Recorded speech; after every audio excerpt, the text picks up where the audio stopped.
You're muted, Andy. Not the best start. Right. Welcome, comrades, to this week's online communist forum. This will be delivered by Jack Conrad of the Provisional Central Committee of the Communist Party of Great Britain. Jack will be looking at the situation with Keir Starmer over the last week, also Donald Trump and the BBC, Shabina Mahmood, and finally your party. As usual, there will be plenty of time and opportunity for questions and comments from the floor. If you wish to make a contribution, you can use the chat, but preference would be that you delivered your question or contribution verbally. To do that, we would ask that you use the raise hand option under the reactions button on your screen. Without any further ado, I will hand you over to Jack Conrad. Thank you very much, Andy. Yeah, I'm going to begin with Keir Starmer.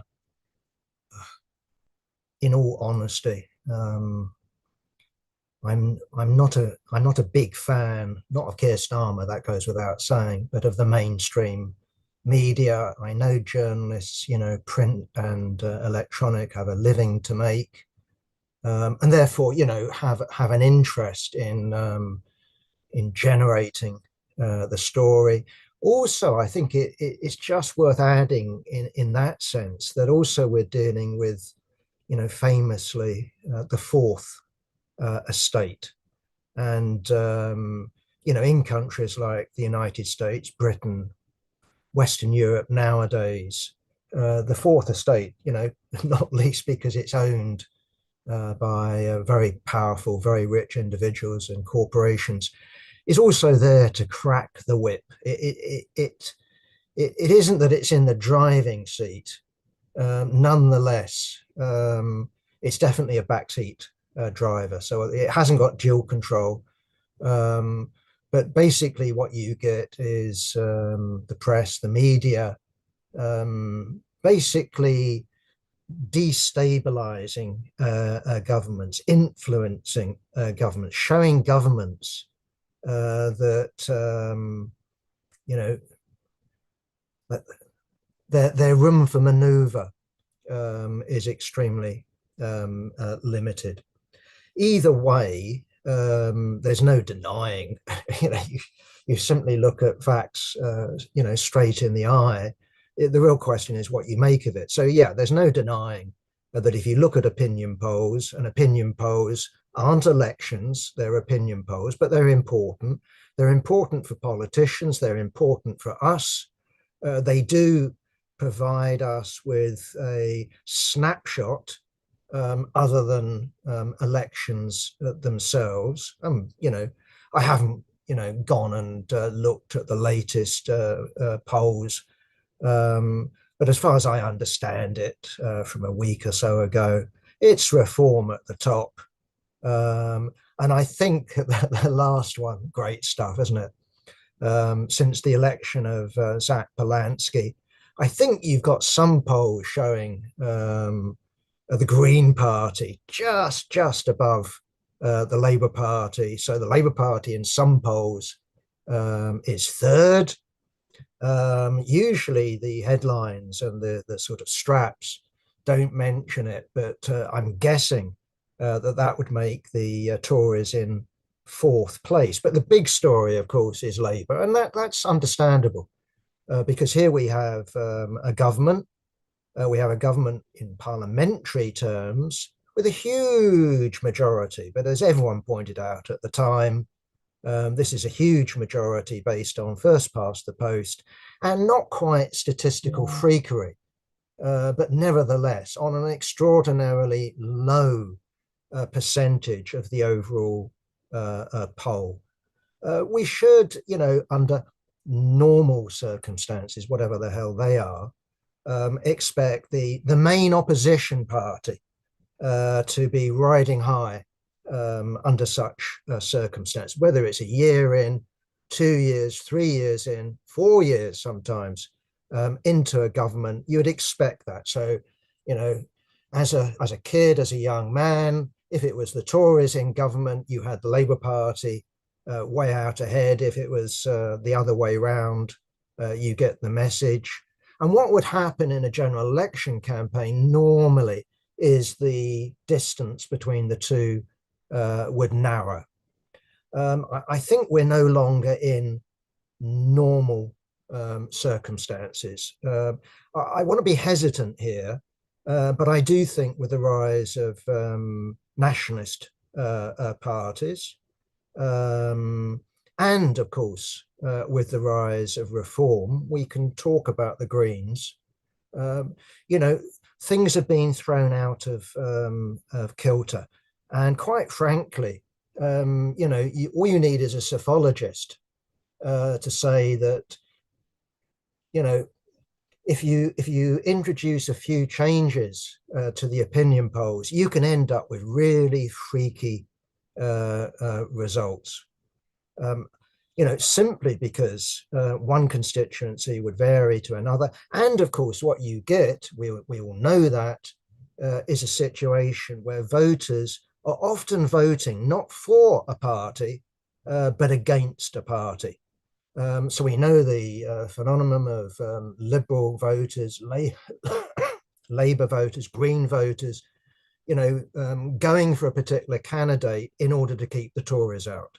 And my understanding, certainly, whether it pays off, that's a different question, is one of the calculations of Morgan McSweeney is to talk up reform on the basis of the calculation when push comes to shove.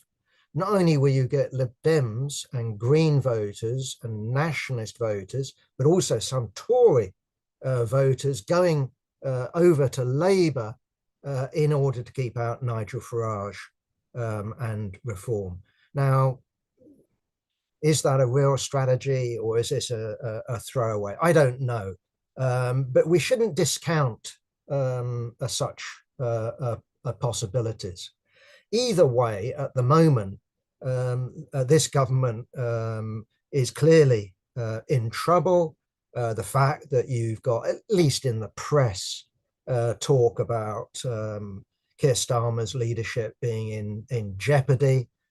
As far as I understand it, and I'm open to being corrected, only one MP has actually come out openly and says, Keir, you should go. And that's Clive Lewis. I would include him amongst the usual suspects. I don't think he's in the Socialist Campaign Group, but he is of that sort of persuasion. He might actually be in the Socialist Campaign Group. I don't know. Either way, this doesn't amount to very much. And of course, then we get the big story of the week. Number 10 denied. You know, leaks to the press, you know, warnings about Wes Streeting. It's Morgan McSweeney. I have to say that if anyone's had a good week, it's Wes Streeting. Nonetheless, myself, I'm still extremely cautious here. I don't know how many MPs it would take. I haven't got, you know, my calculator handy. I know you could just look it up you could just Google it. But I think, again, sort of somewhere in the back of my head, you would need something like 90 MPs to trigger some poll. So I personally think that talk of a leadership contest is premature.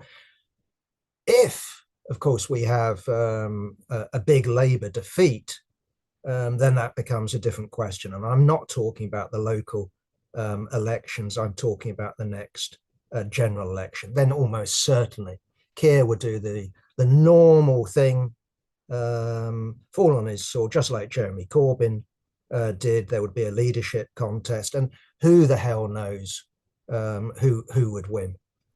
Okay.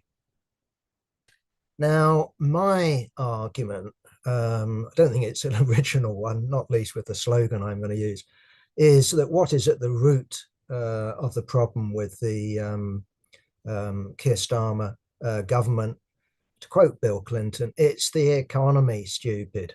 And that does make Rachel Reeves's budget, what's the date? November the 26th.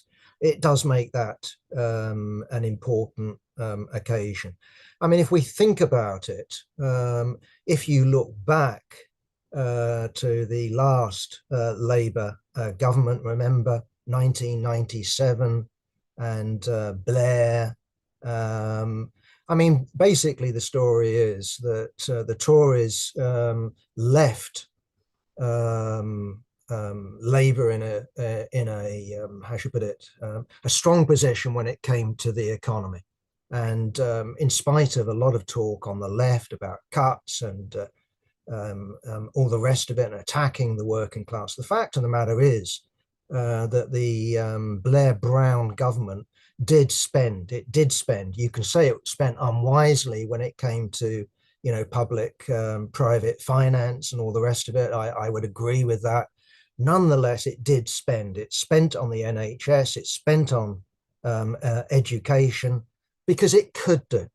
Where we're at the moment is a Britain PLC. We all know the figures. You know, you can talk about a 0.5% here or a percentage there, but basically what we've got is the continuation of economic stagnation. And the Labour government came in on the basis of growth, growth, growth. And at least the first year in, what you've had is not growth, growth, growth. I mean, in terms of GDP, it's barely detectable.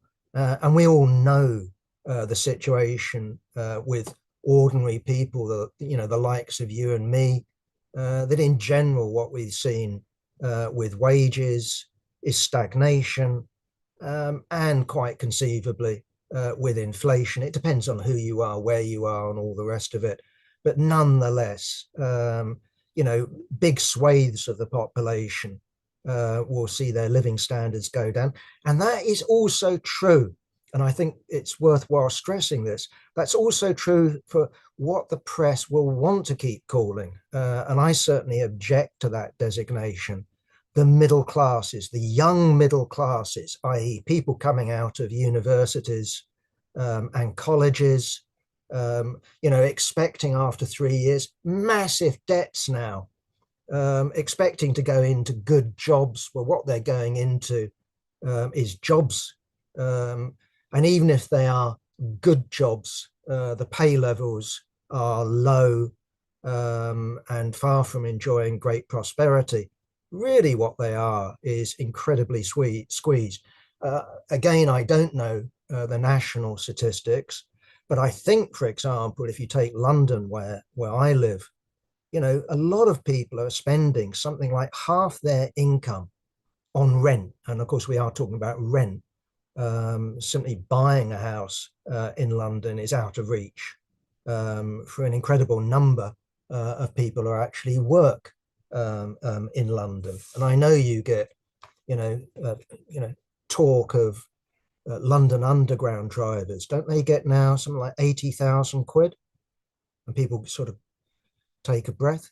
Well, that is the sort of wage you need in London to live any sort of life. And if, in other words, if you're actually below that, you're squeezed. Why on earth people on the left keep talking about this section of the population as middle class, as opposed to, skilled workers? I think is a leftover to the 50s, 60s, perhaps. It really ought to be junk. Clearly, these people are part of the proletariat.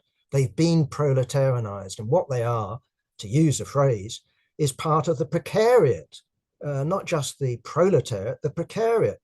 Often their jobs are insecure. I've already talked about their wages, their living standards. These people are not to be envied, other than being young, and which is great.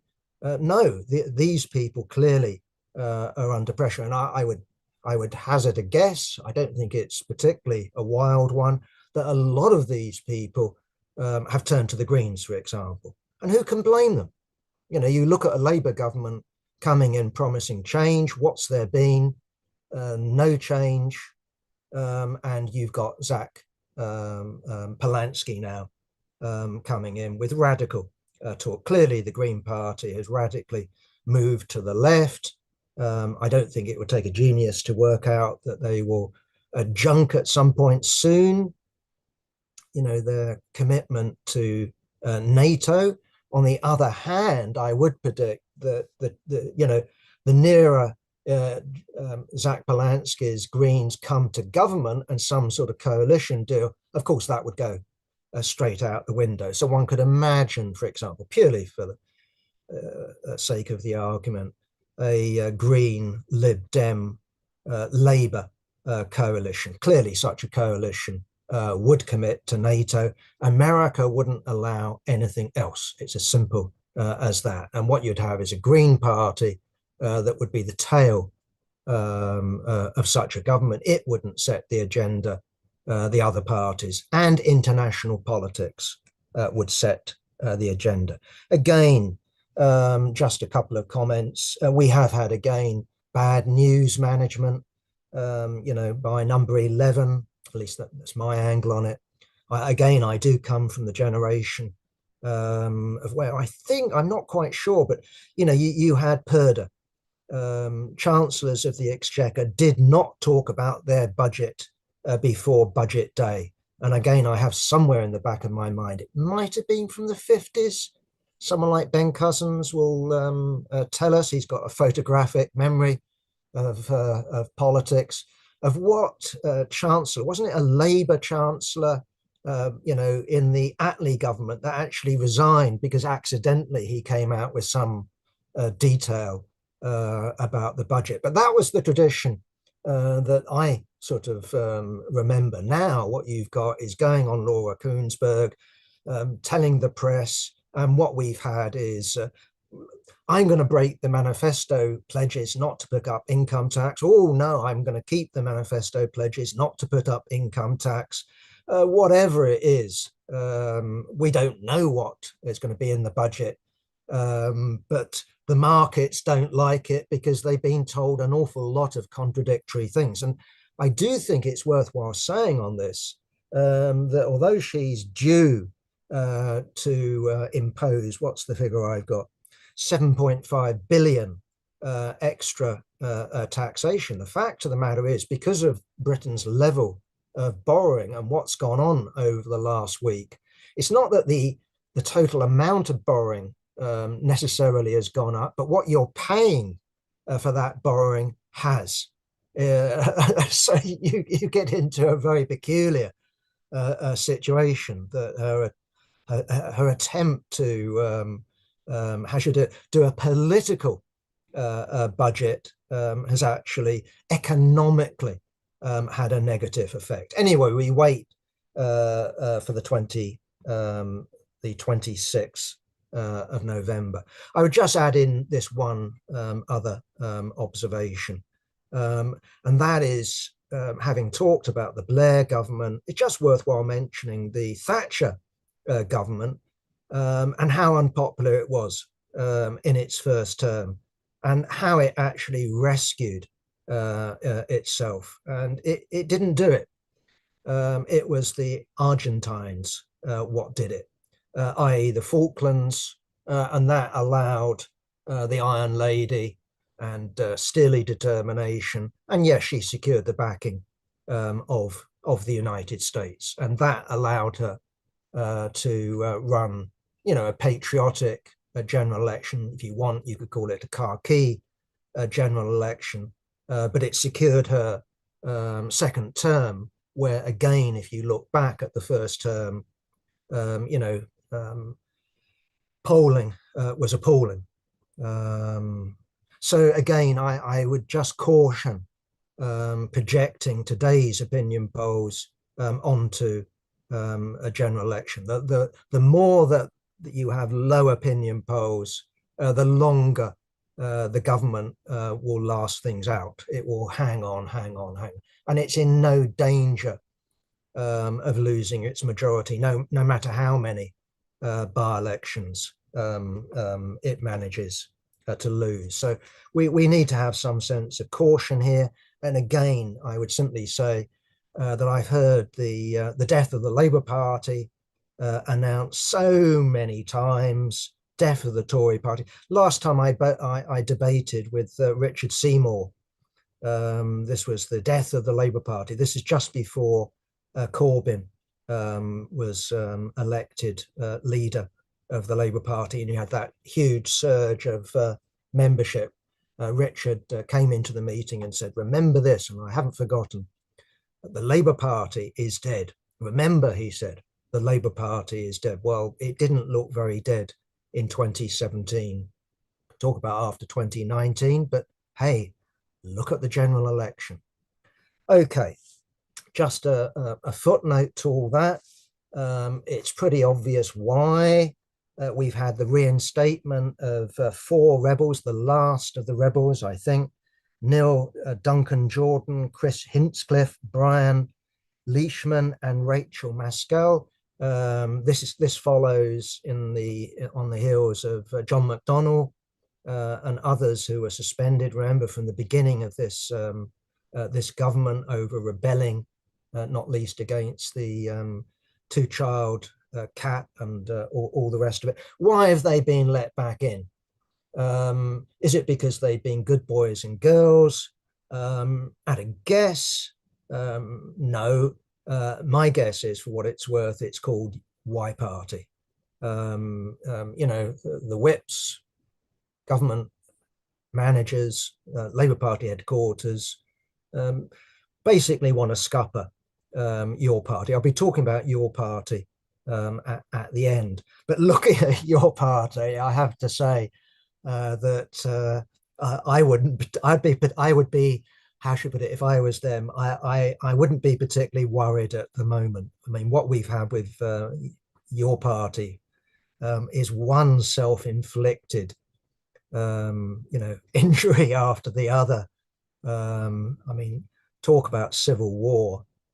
It's been in a permanent state of civil war. Anyway, I'll come to Y Party later. Okay, what's the other item? Donald Trump and the BBC. How about that? Panorama edited a Donald Trump speech. Well, I don't know how long Donald Trump spoke there in Washington, but one would guess more than a couple of minutes. And I'll tell you another secret. When you're writing an article, you know it, I know it, you select bits out. You do not do it verbatim. You've got lots of ums and lots of ahs, but also you want to put together a story. And to me, this is really peculiar. Why?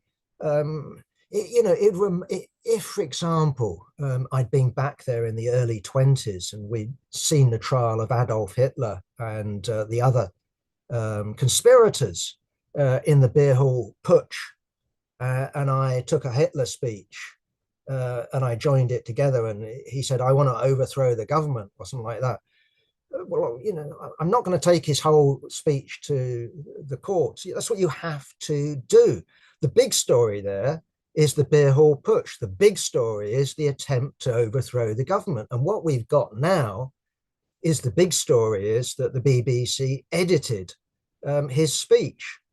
Now, as the BBC has pointed out, as I understand it in American law, and I presume it's the same in English law, you really have to prove malice. You really have to prove that this is, misrepresented someone,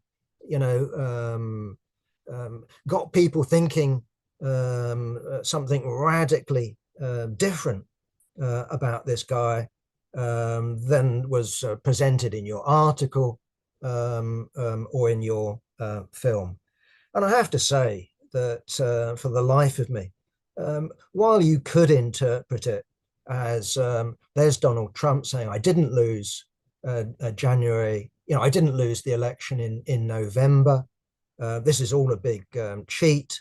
And there we are, we're going to march on Capitol and I'll be with you all the way. That's the truth of the story.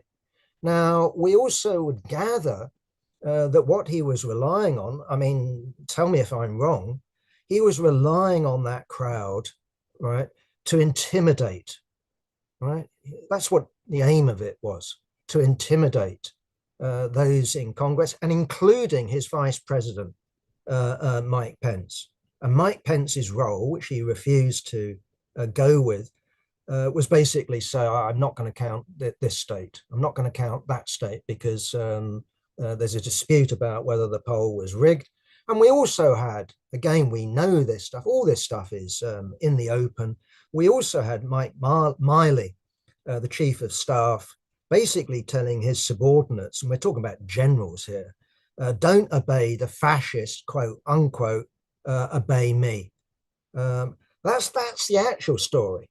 In other words, here you had the former president denying the legitimacy of the election and attempting, I'm not saying a successful, it was clearly botched, it was clearly not going to work, but attempting to carry out a self-coup. That's the story. And instead what we've got is Keir Starmer and the BBC falling over themselves to apologize. Well, you don't take a genius to work out why they're falling over themselves. It's called the United States. It's called the President of the United States, who isn't just a normal president of the United States. What he's got the Supreme Court, I'm not saying in his pocket, but as very close allies. He's got both houses of Congress, and to cap it this week, it was the Democrats, or at least enough Democrats, who blinked when it came to government finances and the shutdown.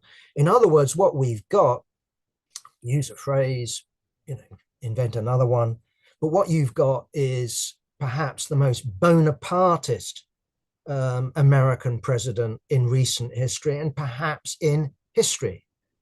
Either way, we've got an extraordinarily powerful the United States that is intent on ripping up the old world order. And other than China, it's the allies as well as other enemies of the United States that have blinked. China is the exception. And that's worthwhile noting. It shows that China is a serious rival to the United States. But Britain blinked. We wait on Canada. Remember the Ronald Reagan advert? Just, I mean, capricious. Look at what's going on with Venezuela, breaking international law, backing genocide in Israel, clearly cracking the whip over Netanyahu and telling him where to get off and who's the boss. We had the humiliation of Zelensky in the White House for not wearing a, you name it. And this is the president of the United States. So it's not surprising that we see such servile behavior from the BBC and, I would guess, Keir Starmer. Now, will he go ahead and sue the BBC for $1 billion or $5 billion? You take your figure and you make your choice. I don't know. Will he succeed? I don't know. But of course, this is part of a wider campaign. And, you can go back, I don't know how many years, but, Murdoch making his speeches at the annual, is it the Edinburgh Media Festival? Basically, the right has had an agenda for a long, long time to privatize the BBC, to break up the BBC, to abolish the BBC.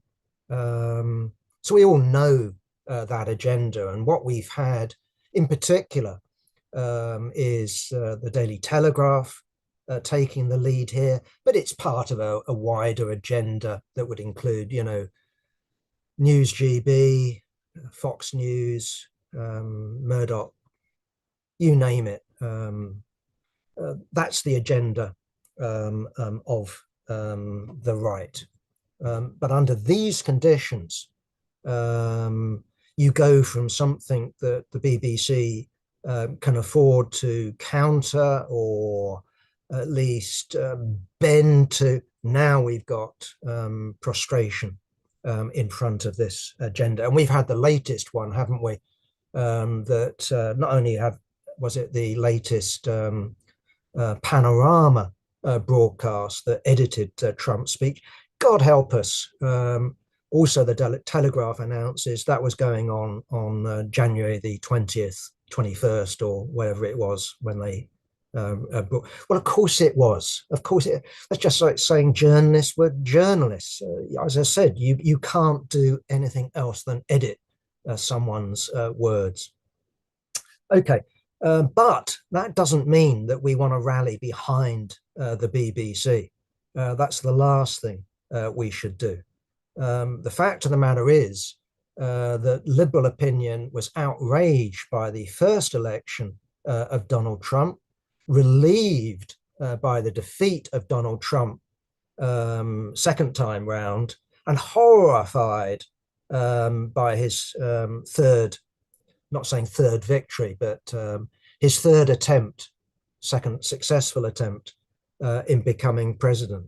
And this time, instead of it being a presidency that was subjected and crippled in many ways by Congress and what I'd call lawfare, by the Democrats, it's the other way around now.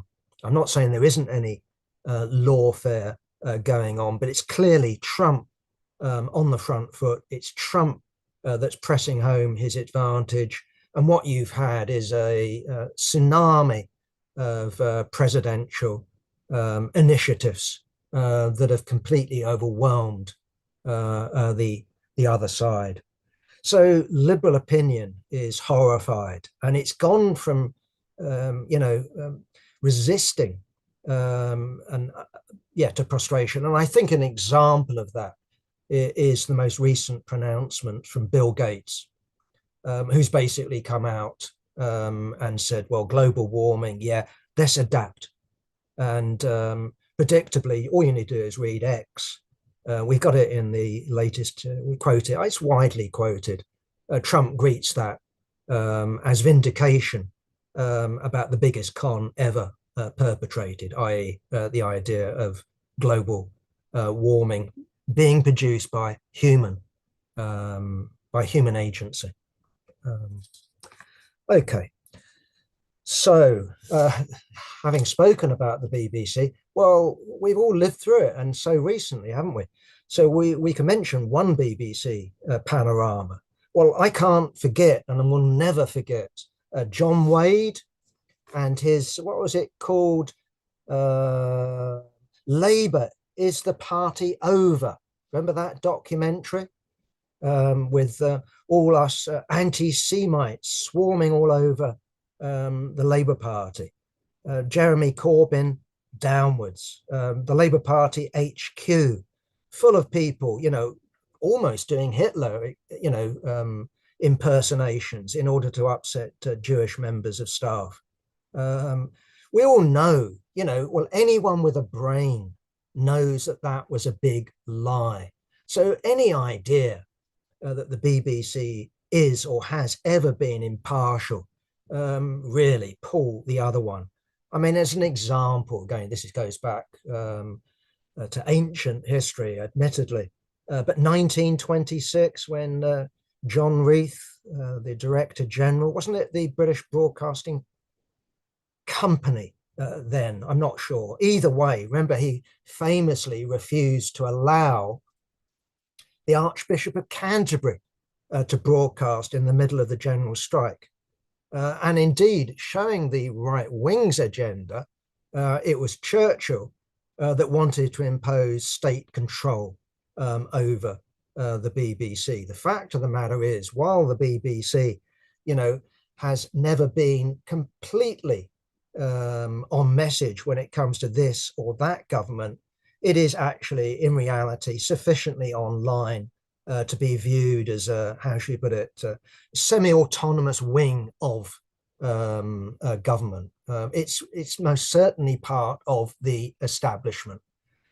Anyway, I've talked about the reasons why the right view of the BBC is problematic in the same way that they view the NHS as problematic. This is part of their privatization agenda. So from our point of view, we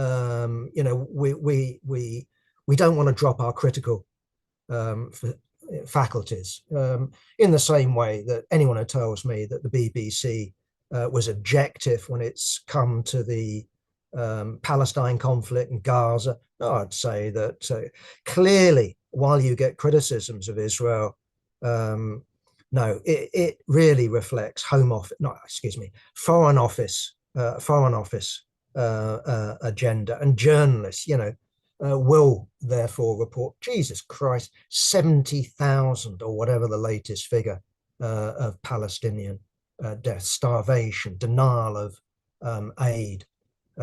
Anyway, okay, moving on.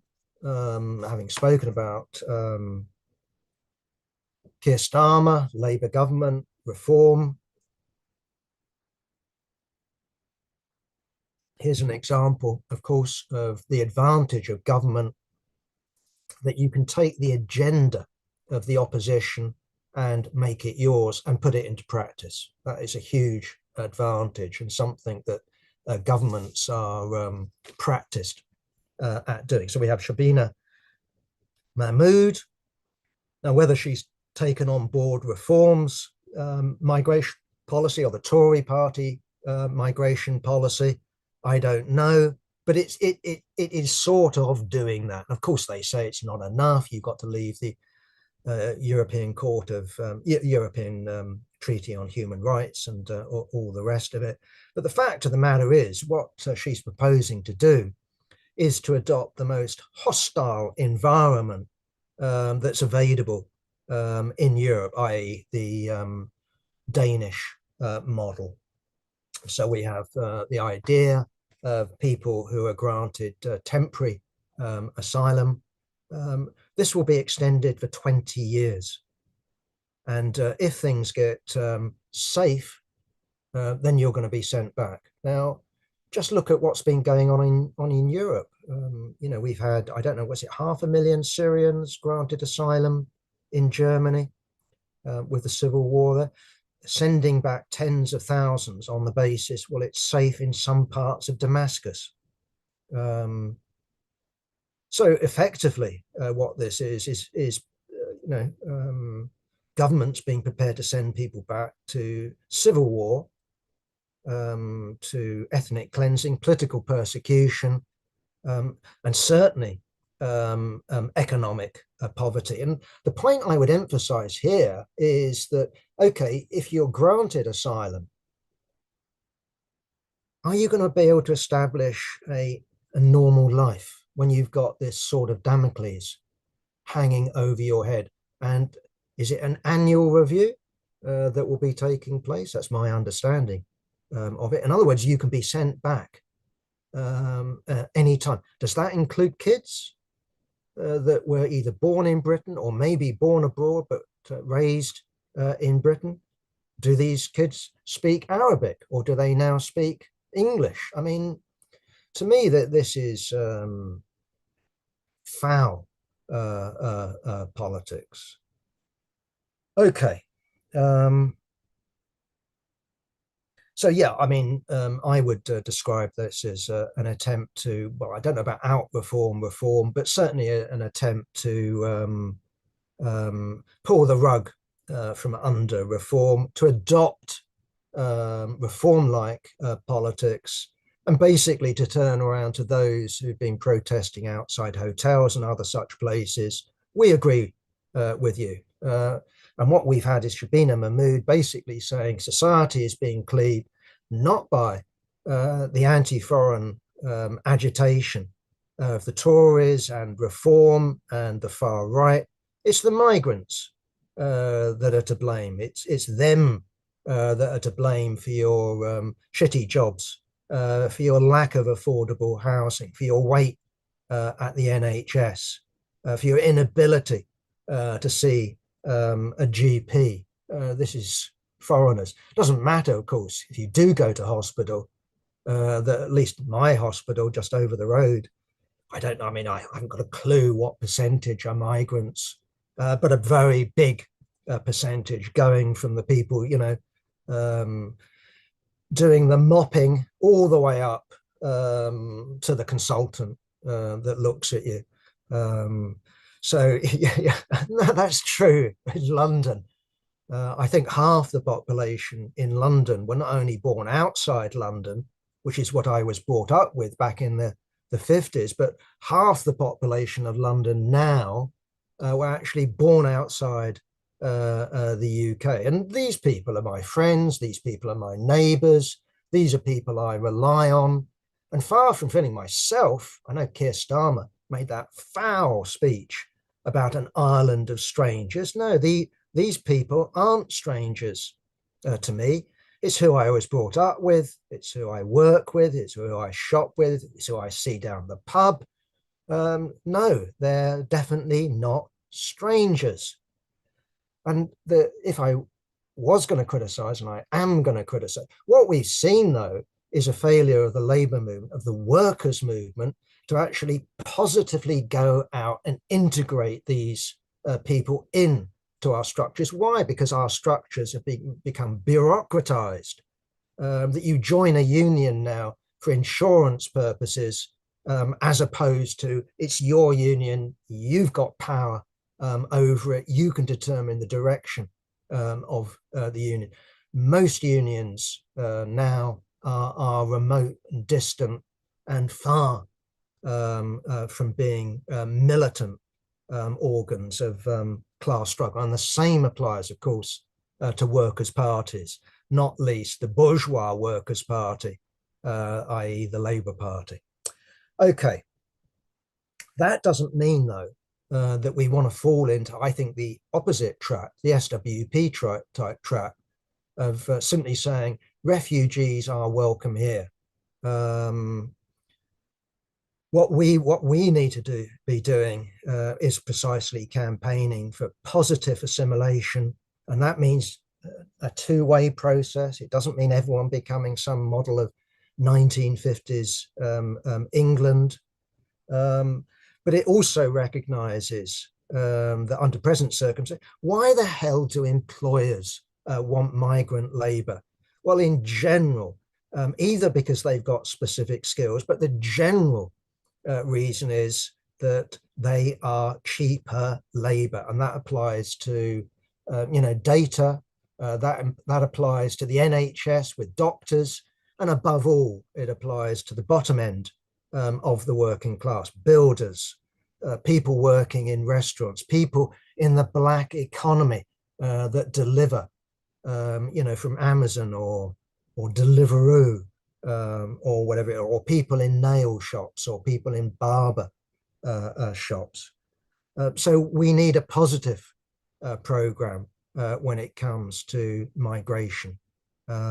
Anyway, I now want to turn, 43? So I've got a quarter an hour-ish. I think I might take a tad longer here, Andy, so forgive me. I'm just going to touch on your party. Other comrades on the call will have their own knowledge and want to make, I'm sure, their own contribution here. Suffice to say that the conference still looks like it's going ahead.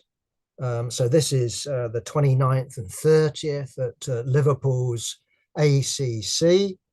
I actually did, way back for an article, look up what the ACC consists of. And remember, this is at a time when Corbyn and Carrie Murphy and all the rest of them were talking about, was it 13,000 people in 4 sessions, i.e. 13,000 each session. This was sort of the idea chosen by a sortition. Well, we're now down to talk of 3,000. Right now, whether this is for the whole weekend or whether this is 4 sessions or 2 sessions, who knows? Who knows? I also get the impression, and this is purely subjective, that we know so many people who've been chosen, right? At a guess, I would say that they're finding it extremely difficult to get people to volunteer. Why? Because only committed leftists would agree to go up to bloody Liverpool, pay their train fare, pay perhaps for a hotel room in order to go to a day, not conference where they're in control, but a rally where we'll see speeches and where, who knows again, of where we'll see that rally combined with a Zoomocracy. The idea that you go along to your regional assembly and it, which are just run in the most bureaucratic, contemptuous fashion. And anyone who has the idea that that's not going to be repeated in Liverpool, sorry, comrade, if you exist, you're naive. Indeed, I'd call you a fool. That's exactly the sort of approach that will be taken in Liverpool. So what we've got is left-wingers volunteering, knowing that. Most people say, what's the point? What's the point of going up to Liverpool if all I'm there for is to clap Jeremy? And looking at what's gone on in terms of the Jeremy civil war with Sultana, with resignations, with Jamie Driscoll walking out, what we had the latest Adnan Hussein saying, oh, sod that.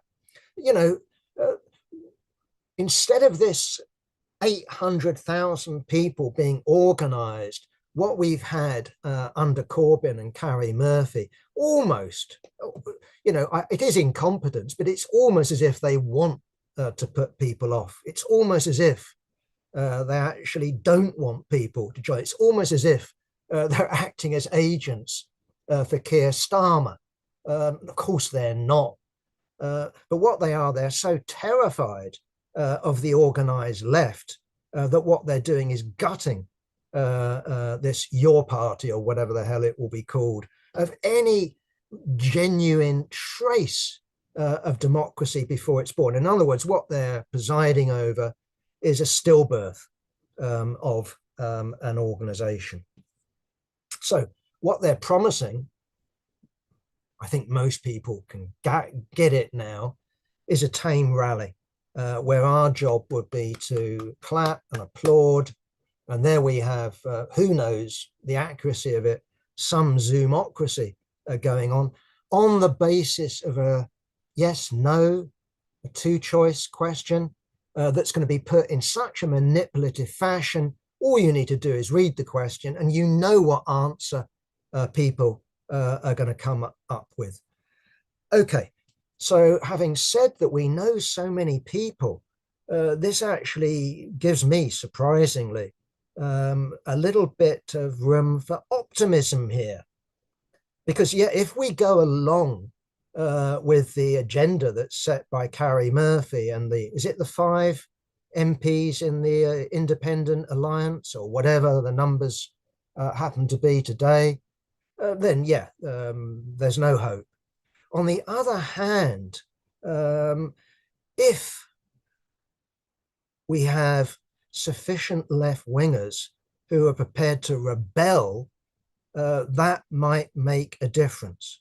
And this really leads me to a meeting that happened Saturday, yesterday. It's the 3rd meeting. It's now got a name, so I can call it something. I think the name was chosen on a quite tight vote. It's called Socialist Unity Platform. I have to confess that I plumped for Socialist Unity Platform simply because it was at the top of the list and it didn't include the word Your Party in it, but it doesn't matter. This isn't a huge step forward, by the way, for the left. We should view this very much as a fighting agreement by a section of the left that is interested in fighting inside Your Party. This does not imply programmatic agreement. Who knows what will come of it, whether it will have any life after Your Party or provide a powerful opposition within Your Party. All of that is open-ended. All I would say is it's just worthwhile looking at the attendance. Yes, we've got our friend Steve Freeman there from the Republican something or other, education something or other. We've got all sorts of small and wonderful creatures of the left. Hello, comrades. I can't remember all the names. We've also got, though, quite a few branch representatives. I call them branches. I personally don't like the word proto. They are branches. They are legitimate. If they function, they're branches. If they organize, they're branches. They're branches of your party. So we've got representatives of these branches being sent along. And also, and I think this is great importance, I know there are some on the left that say, oh, the organized left, it's failed. I even had one comrade in a previous meeting saying, oh, the left consists of no more, the organized left consists of no more than 10,000 people. I have to say that was my figure. I made it up and wrote it in an article, which seems to have been taken as some sort of calculation. It's not, it's a guess. It's an illustration. But remember this, the CPGB, which I think has, played the role of some sort of vanguard party in British history. The party formed in 1920. In 1920, it had a couple of thousand members. At its height, in World War II, it had something like what, 40, 50,000. We have Carrie Murphy and that lot saying, this is, your party's bigger. Yeah. But these people were committed. This was something that could actually impact on the Labour movement and impact on British politics. Either way, while we want to be critical of the SWP, while we want to be critical of the various fragments of the SWP, while we want to be critical of the existing left and its political weakness, having them on board in your party is fantastic. And what we've had at the first meeting, which was great, we had Counterfire turn up. It's true that Councillor Michael Lavalette objected to the Paris Commune stipulation in the Sheffield demands that our MPs and other representatives are limited to taking home the pay of an average skilled worker, right? And someone like a tube driver, perhaps, in London, I don't know. Either way, what we've had is now the SWP joining. And so we had he was actually in Dublin at the time. He's not based in Dublin. We had Lewis Nelson, is he national organizer or general secretary? National secretary of the SWP. So we had two representatives of the SWP. We had RS21 comrades. We had Socialist Alternative. And we had, again, I think with a gap of a week, we had Counterfire back. What was noticeable is, other than saying at the end, the comrade from the SWP, we want to be involved, which was great. What was noticeable is from these organizations, SWP, Counterfire, was their silence in these meetings. Now, I'm just making this up, whether it's because they have relations with the trade union and Labour bureaucracy and Jeremy Corbyn, and they don't want to upset that, I don't know.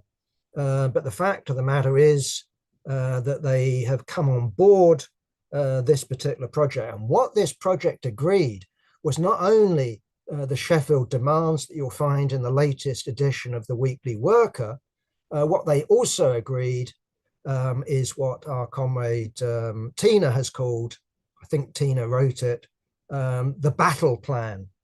And if I was to sum up the battle plan, it not only includes going along, quite rightly, to the Zara Sultana fringe meeting. Who knows what that will produce on the Friday. If you're going up to Liverpool, try to go along on Friday. If you need or if you want to stay with us in terms of accommodation, getting contact. Either way, we not only agreed to go up and support the Sultana fringe meeting, we're also putting on our own fringe meeting from the afternoon and the evening on Saturday. We're going up with the launch of the communist platform, but also what we've got is at least the idea of actually launching what has been described, and I think it's a good description, the democratic uprising in Liverpool. In other words, we need to judge according to the mood on Friday at the Sultana meeting. We need to judge in terms of the hall, in terms of the launch of your party in the ACC, of whether there's enough, and I think there could be enough in the hall, enough people who are prepared to rebel against the agenda and are prepared to seize control and say, we're not the leadership and nor are you, but we, the conference, is sovereign. And we're not doing this secretly. The reason I'm speaking about this now is the exact opposite. This isn't an attempted coup by a politically coherent minority. This is an attempt to cohere the majority at the conference. Now, we cannot then talk about a Zoomocracy. I don't think that's trustworthy. I don't trust Carrie Murphy. I don't trust the Your Party bureaucracy. But in the hall, what we are suggesting is that we go in with an emergency resolution, pass it, and the job of a provisional or temporary leadership is to hand over to the branches the lists of members so they can actually contact these 800,000 people that have all been kept private, the personal property of those above, give it out to those below, let them organize, and thus have a proper delegate conference with a debate around program, a debate around rules, a debate around structure, and yet an election of a leadership from delegates at a properly constituted conference. From our point of view, no crowning of a king, no crowning of an emperor, no thought of some, how should I put it, dual crown. We want a democratic committee that appoints all officers that are recallable by those that elect them, delegates that have to report back to the branches, delegates elected by a system of a single transferable vote to ensure some sort of factional representation. All of that is possible. I'm not holding my breath, but what I'm saying is that is possible. Worthwhile just talking about two other issues, and we've got little time now, but it is worthwhile bringing these things up. Sort of, I don't know. It was interesting in the debate that those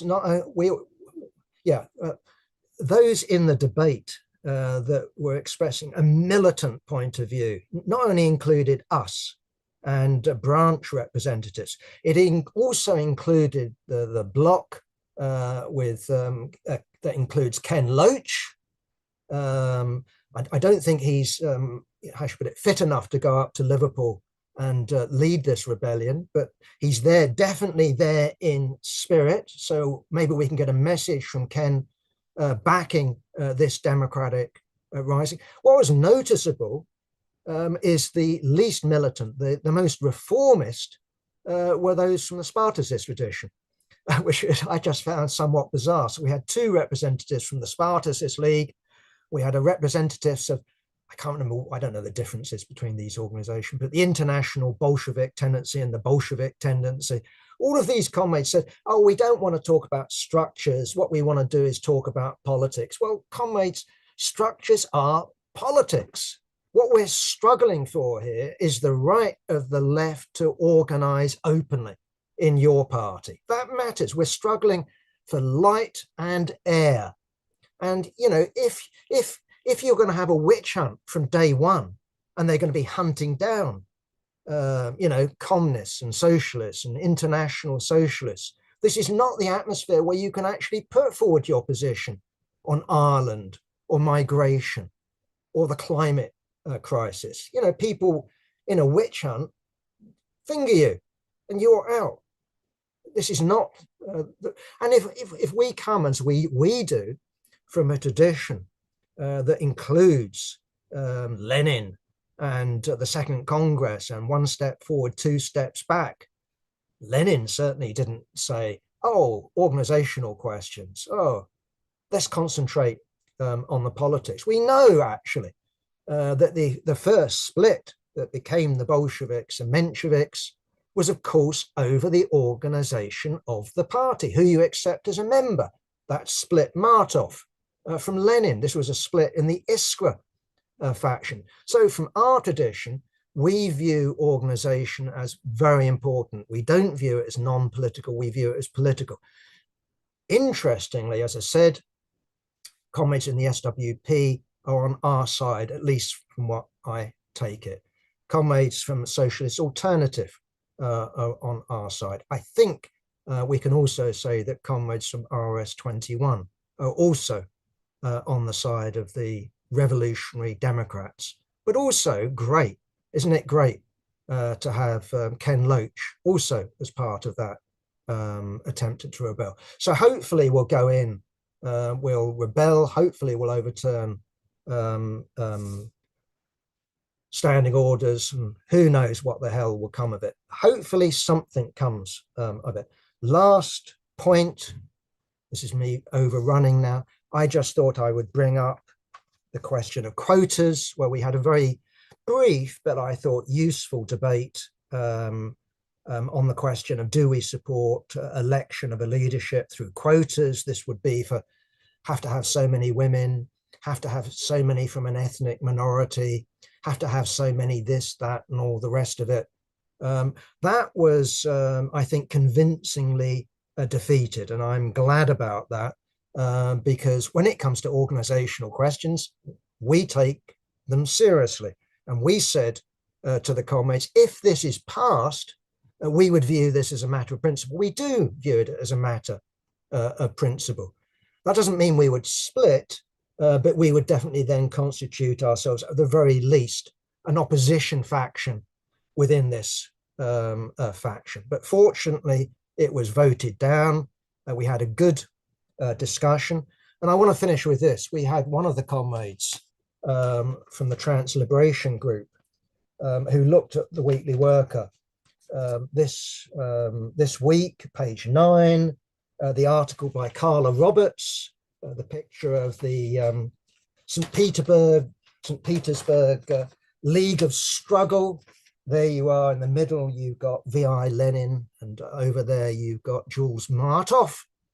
And said, oh, the picture editor made a real blunder in choosing this picture. Because for her, where's the woman? Where's the representation of Russian society? And our point precisely is, most of the comrades in that picture, almost certainly, I haven't gone through each one of them, but almost certainly comes from what was called the revolutionary intelligentsia. If you look, for example, you look it up on Libcom, the Bolshevik leadership, not just the Central Committee, in 1917, they all filled in a survey. I presume a congress or a conference, maybe it was the March conference, I don't know. Either way, just look down the list. From the nobility, we're talking about social background, big landowner. Kamenev's, oh, his father, I think, was a mathematician. So-and-so, shopkeeper. Humble Stalin, his father was a cobbler. Two workers, one a Ukrainian, one a Russian, Shlatnikov, came from a proletarian background. They were talking about their fathers, right? Did that mean that the working class wasn't represented in Russia? I'd say it's politics. And we've got the argument, and I think it's a good one, in Carla's article, just saying, well, have a look at V.I. Lenin, background minor nobility. Have a look at British Labourism. There you are, Ramsay MacDonald. Ramsay MacDonald, Scottish, illegitimate, extremely poor, extremely hardworking, made his way up in the Labour. Who is the best representative of the proletariat? You know, if you're into identity politics, it's Keir Hardie, it's Ramsay MacDonald, it's the Labour Party, because as well as including the Fabians, it had people from the trade union movement. Not from us. No, from our point of view, it's politics that decides it. And what you have with Lenin, what you have with the Bolsheviks, we can talk about the 1920s and all the rest of it. In spite of them on their central committee having one worker, I think what you've got there is a model of representation of the proletariat. And that doesn't mean that when we look at a picture like that, we say that the fact that they're all men, all white, is irrelevant. But what we would argue, it's only in the progress of socialism, it's only in terms of social progress will we go towards a situation of where, you know, people can fully develop their capabilities. Meanwhile, the proletariat is best advised to elect the best leadership. And it's not an accident, isn't it, that the best leadership often comes from those who've had the privilege of the best education. The crucial question from our point of view is, have these people adopted the worldview of the proletariat? Lenin did, Ramsay MacDonald didn't, in spite of his social background. So we don't mean by representation holding up a mirror to society or holding up a mirror to the proletariat. What we mean by that is who has the correct politics, and it's politics that matter. It's politics that should lead us to elect this individual as opposed to that individual. Now, I'm going to finish there, Andy. 7-minute overrun. Apologies. Thank you very much,